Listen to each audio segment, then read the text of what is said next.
hanzvadzi Elizabeth, norudaviro rwako pamberi pavanhu kuti Jesu Kristu mwanakomana waMwari, ndinokubhabhatidza muzita raBaba, roMwanakomana noMweya Mutsvene. Amen.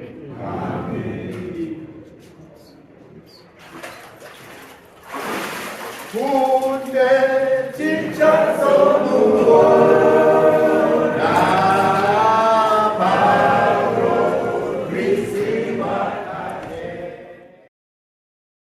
Church of Christ.